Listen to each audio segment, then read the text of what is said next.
Hey DMs, welcome back. This week on Master of Dungeons, I take a look at vampires, a recent encounter I ran for my party.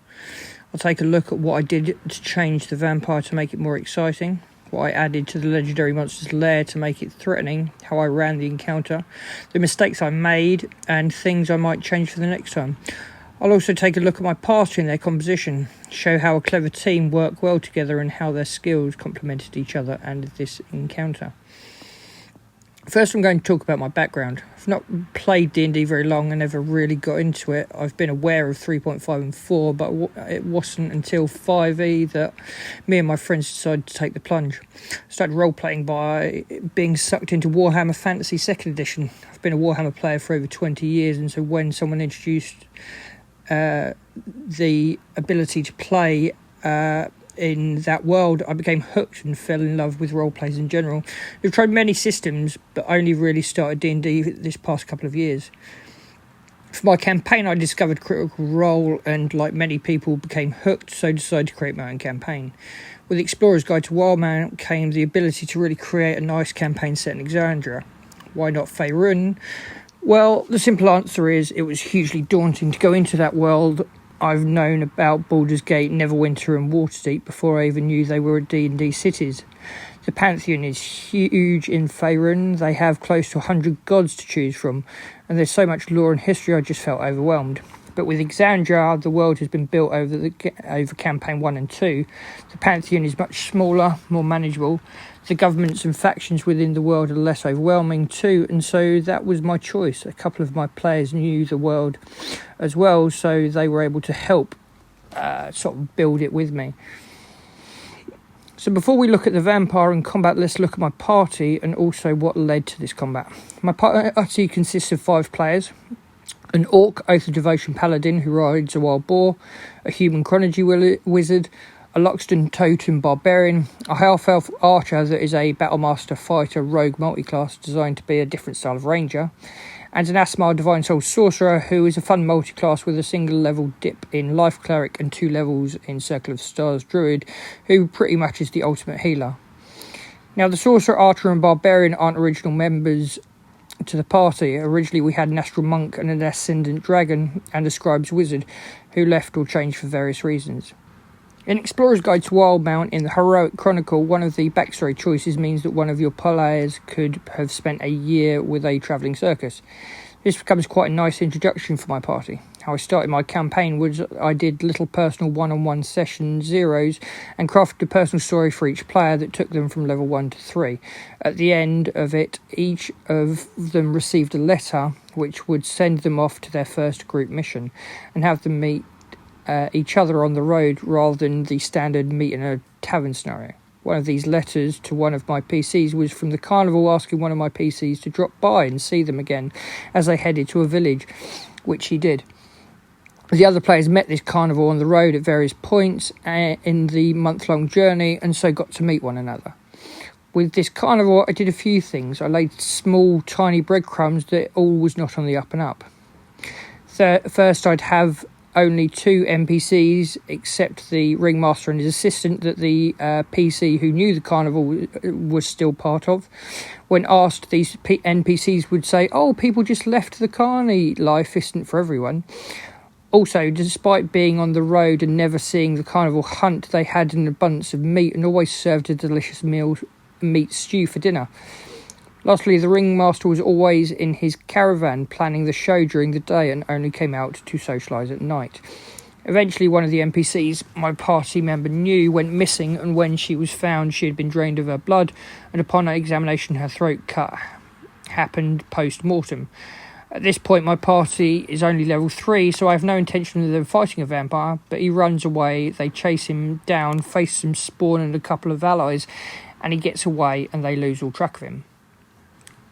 A good note on railroading is it's not always a bad thing. If you want your players to go somewhere, you don't need to force them and say, "Go here, please." All you need to do is to make it interesting. So when I wanted my players to go somewhere new, what I did was, over a few sessions, drip-fed interesting things at this new area, which made them want to go there and explore and discover these new things. And one of the things I hinted at was that the vampire and the carnival were at this location. The only two members of the party who had met them still wanted revenge after being forced to eat suspicious food groups, and so were very eager to hunt them down. What my party didn't know was that the vampire was the one leaving these hints about. What he was doing was getting ahead of the party, using his charm to mind control some hapless citizens and just get them to talk about seeing the carnival in this location and heading where I wanted the party to go. The vampire then set up spies along the two possible roads going to it. Now, although it's not the rules as written, but throughout classic vampire lore, vampires have used animals as spies. So have evil witches and wizards, so why not let them? And as a vampire can summon rats, bats and wolves each day, sure, why not use them as spies? Why not charm a random person on the road just to walk the path and keep an eye out, or even shape change themselves and go looking? Eventually, about a day away as the party was setting up for the night, they were ambushed by a group of Shadowghasts. Shadowghasts were created in Explorers and a really cool take on the Ghast. It calls them undead assassins, which were an ideal creature to send after my party. After that, the party gets to the carnival. Before this, the party was confidently under the belief that 3 members were unknown to the vampire because they never met. But this was an intelligent, canny hunter who had periodically kept an eye on some of these members who had damaged its resources, so knew when new members had joined. How else would he know where to drop hints where he was? The wizard pointed this out, but everyone else seemed to ignore it. The party then has a look around the carnival before the show starts in the big top. Various things are around and they decide to investigate. The totem barbarian richly casts speak with animals to talk to the horses that draw the carnival's carts, but don't learn a lot. The wizard decides to cast detect magic and learns that 2 of the carts are under illusion magic. What these carts eventually turn out to be is one, the vampire's resting place made to look normal with several bodies inside, and the business cart made to look ostentatious even, to fool people to think this was the vampire's resting place. The party then decides to split. Foolish and brave, I know, but also clever. Still, believing that 3 members aren't known, they decide to go into the big top to watch the show. The paladin and the wizard decide to sneak around the back, with the wizard upcasting invisibility to cover both characters. While round back, the paladin and wizard discover several larger crates with strange creatures inside, but their perceptions fail to tell them what they were. Inside, the show begins. The first thing my vampire does is make a perception check to look around the stands and picks up the players instantly. After all, a Loxodon tends to stick out. He then makes a bit of a speech, goes out back as things happen in the show, speaks to his second-in-command and tells her they're here, which the 2 round back hear, and then he swigs a potion of radiant resistance. As I stated in a previous video in the Deathlocks, it's not metagaming to use such tools. Vampires generally are considered immortal, but how do they live so long in the world of D&D? Well, they learn very early on that a paladin and cleric have a large amount of radiant damage and are hazardous to their health. The vampire also has a +3 intelligence, which makes them super intelligent. Only a party of wizards and artificers are usually going to equal that, and a wizard definitely would have some kind of resistance if they knew what the enemy had. Like if your party's off hunting a fire dragon, that wizard is definitely making sure he has some kind of fire resistance to help keep his squishy existence still around. So a vampire of equal intelligence would do something similar. The reason I didn't give him armour or a ring of resistance was simply because I didn't want my party getting it in the event of his death. I've got no issues with them having a couple of potions, but I didn't want anything permanent at this level. He then returns to the big tent and proceeds to announce that they have special guests indicating the party. The party then realises they have been had and decide to attack, rolling initiative. So what happens first is the Conjury Wizard goes first, as he has a disgusting bonus with his intelligence mod, gift of alacrity and alert. Now around back are 3 vampires spawn, a frost giant zombie, a zombie beholder and a zombie Girlin. Before combat ensued, the vampire spawn opened the cages of the zombies, readying them, so the wizard pops around the corner and uses a staff of Junomancy, casts Pulse Wave, pushing my entire zombies and spawn towards the big top main entrance. My vampire then uses a legendary action and runs up one of the masts using his spider climb, where the vampire spawn acrobats were up on a high wire. Next, the barbarian rages and charges in, but without a target on the ground, he does something ingenious. He hacks at the mast. using Reckless and Great Weapon Master. After 2 attacks, splinters the pole, causing my vampire and 2 spawn to crash to the ground. Fortunately, all my vampires have resistance to bludgeoning damage from non-magical, so they took half damage, but all were knocked prone. Now the Asimir sorcerer goes and casts Wall of Fire. He literally cuts off the back end of the battle. Also, thanks to the wizard's gravity sinkhole, the vampire spawn are near it, and one is inside the firewall, and he rolled super high on his damage. The combination of gravity sinkhole and a wall of fire kills the spawn immediately, and drops one super low in health. For lair actions, I took one from Strahd, and I kind of made one up of my own, like a lesser version of Orcus's. Basically, I allowed my vampire to summon 2d10 zombies, which he summoned 10. The one from Strahd he took was the one where you are able to bring their shadow to life. This is the problem with vampires. They're considered a legendary monster because they have legendary actions and resistances, but don't have lair actions, which I think is a huge oversight. Even Strahd's isn't that great, like opening and closing doors is pretty useless unless you want him fleeing. So they need something to make them more interesting and scary, and I thought summoning zombies or skeletons would be pretty logical. Next, the archer shoots a couple of zombies and the paladin engages a spawn, doing some minor damage. My creatures engage and do minor damage to the barbarian. My vampire I gave a frostbrand greatsword, so it hits the barbarian too. Now with his legendary actions, all I used was movement pretty much. Occasionally I'd attack, but breaking out of combat and not taking an opportunity attack is huge against the heavy hitting melee fighters, and then darting back into attack and blocking them off with lesser minions is a great way to slow them down. Now the problem with using zombies is they're thick as anything, literally brain dead creatures who have no thought for their own personal safety.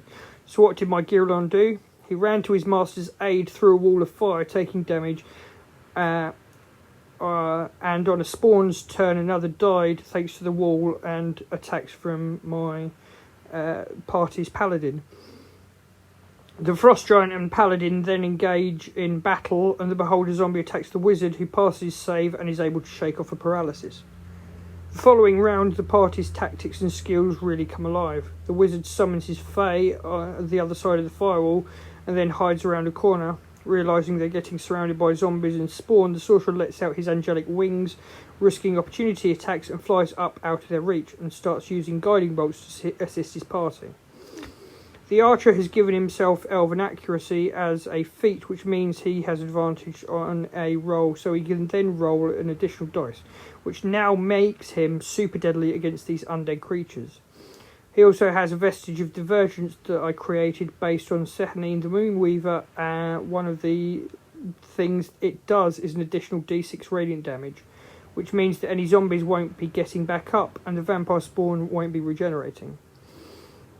Also, the Barbarian recently had a vast amount of saved wealth to bought himself a Corpse Slayer Great Axe, meaning he did an additional d8 damage on top of his 15 from Great Weapon Master, which makes their chances to resurrect that bit harder.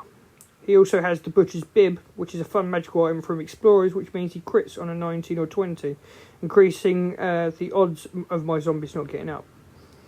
The Paladin fighting against the zombie Frost Giant hits with 2 nat 20s and pumps a level 2 Divine Smite into it, doing nearly 100 points of damage, and also hides around the corner.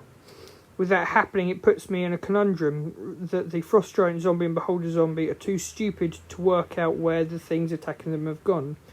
Both are at a -3 intelligence, so I play it like this. Now, before I say that, of course, it's up to you. You can make an intelligence check if you wish, but what I did was made the zombie Beholder attack what he could see, and as he can see through an opaque firewall, he flies through it and sets himself on fire. The Frost Giant runs out back, chasing the Paladin, but I flip a coin in which way it goes, and actually it chases after the Wizard, not remembering that the Paladin went the opposite way. The Wizard does something insane, which just shows his personality, but works out amazingly. He uses his Wand of Wonder and randomly rolls Lightning Bolt, nearly killing the Frost Giant. Inside, I have one of my spawn run up a wall with the intention to leap upon the flying sorcerer. Unfortunately, he flies into the middle of the big tent. The archer drinks a potion of speed and has a ridiculous move speed and is able to run around the other side of the tent with a bonus action dash on top, thanks to his rogue levels. He then uses that advantage to start picking off the Giralon and zombie beholder. The barbarian is killing zombies and vampire spawn, getting extra attacks from his great weapon master each round. Now my vampire is doing okay, chipping away at damage and staying out of combat. He bites the wizard's summoned Fae, regaining some hit points, keeping himself alive, and then as the sorcerer gets closer, decides to try and charm him to get him to drop the wall of fire that's been causing me issues. And would you believe it, with a measly +2 wisdom, is able to resist it. Now I'm in trouble. My minions are swiftly disappearing. I use a lair action to make the barbarian's shadow come alive, but it's not enough, as the sorcerer swiftly destroys it. The wizard and paladin finish off a spawn and the frost giant, and very soon all that's left is my vampire.